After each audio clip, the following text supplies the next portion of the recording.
I'm going to talk about um, seeing people as human beings, uh, no matter what scenario or what titles they have. Seeing them for what they are, human beings. And when I look at people, I see the human being, not the titles that men carry. I can still respect the authority of a man and operating an organization at a managerial level, a level, and submit under said scenario. I still see the man as a man primarily through the eyes of righteous judgment. Um, I have to write things down because I forget stuff. Um, so yeah, and I've learned, this is something the Father has taught me. I've learned to look, and it's something that happens automatically in my. It's just I'm wired this way by now. I don't look at folks. I don't get starstruck based upon a position that a man might have, or you know, I I do appreciate there's certain positions and actions that certain men take that do impress me on a righteous level, and do impact me and encourage me uh, to to be more of that, to be uh, more of that, or whatever positivity they express or they yield. But I always look at man, no matter the status, how high their status may be. I always look at a man inwardly. I see the person inside, um, because it doesn't really matter how much money you may have, or what your position may be, or how many companies you own, or or you're a doctor, or a lawyer this, or business owner that, whatever, or you don't have anything physical.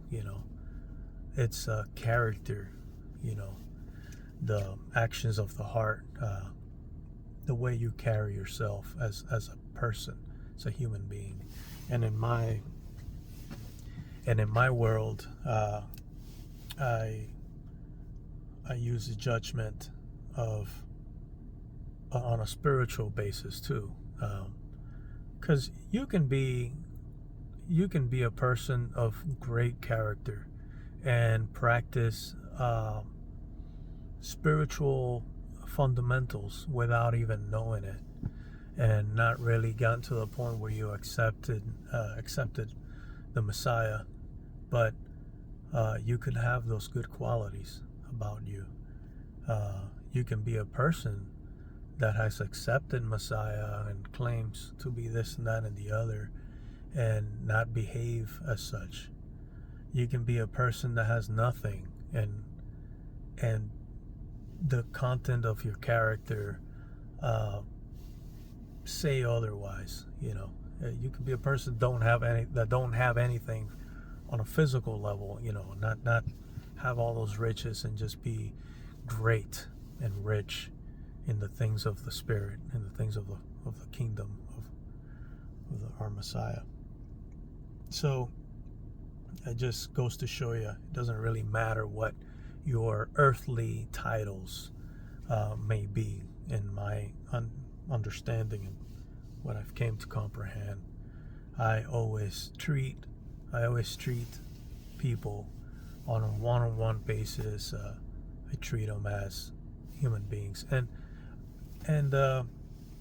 unfortunately, our humanity sometimes takes the best of us. And some of us have a higher level of maturity and lower level of maturity when it comes to not just physicalities and things on here on earth as human beings, but also in a spiritual spiritual maturity, so there's levels to everything, but those are the things I look at. I look at that quality of character.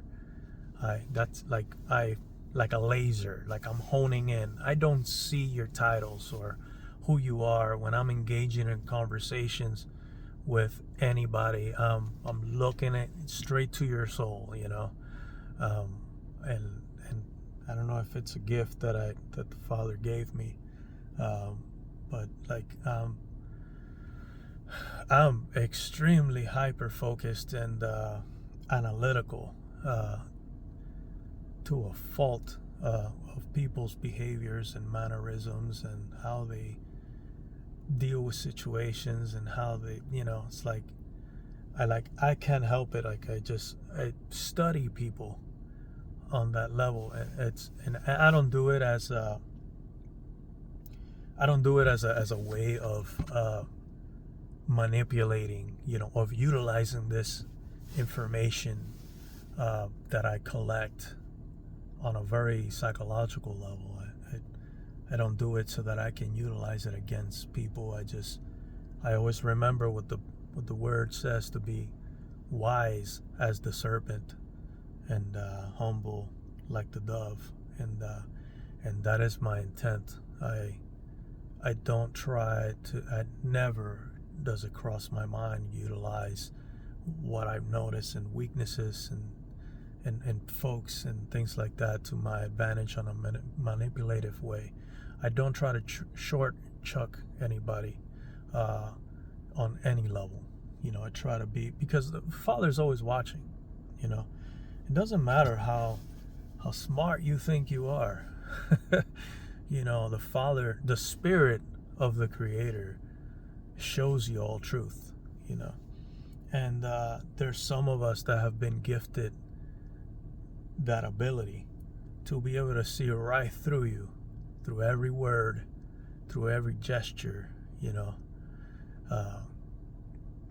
because there's some folks that can come forward as sheep, and say a lot of the right things, and some folks that not only say the right things but do right things, and then have a manipulative spirit happening, working through them behind the curtains, and that's a dangerous thing, and it's unfortunate, but it happens. And and the Father has given me a gift to protect myself from that, because our battles, our opposition is not against flesh and blood. It's against strongholds and principalities. We fight entities in the spiritual realm beyond our physical vision, and that's very important for us to.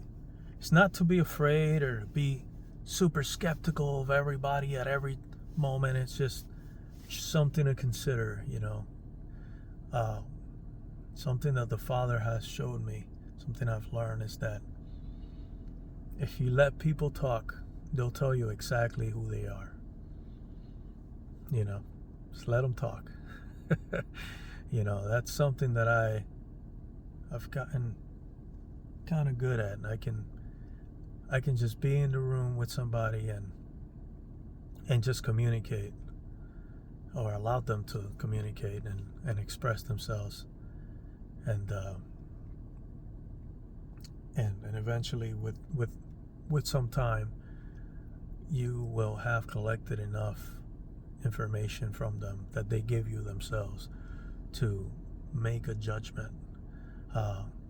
And it's not that we're like, oh, you shouldn't judge people. No, we need to watch our hearts. We need to protect our hearts. And again, wise as the serpent. We need to be wise in how we open ourselves to others and how we interact with others. Sometimes it might be someone that really does mean good in your circle. It could be somebody that means well in your circle and has a certain weakness, and that weakness might be on that area of manipulation, and you have to be wise enough to notice the issue and try to see how you can help. And if they're receptive on the other end when you interact and communicate what you're seeing, and they begin to correct or they admit, and then you're good to go.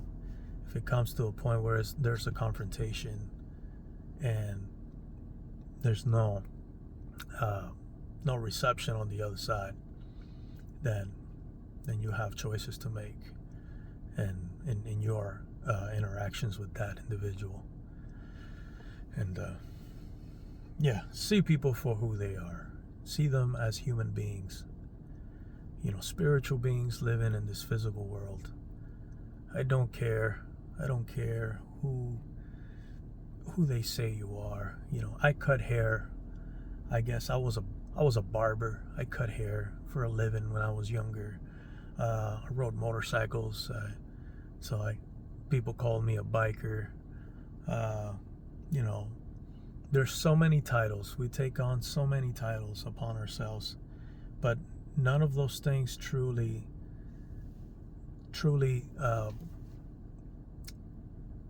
can define who you are. Those are skill sets and things that you do and things that you put yourself forward to do, in the right way. But they are not who you are. You are far more than just a barber or a nurse or whatever. So just that's all I got to say about that.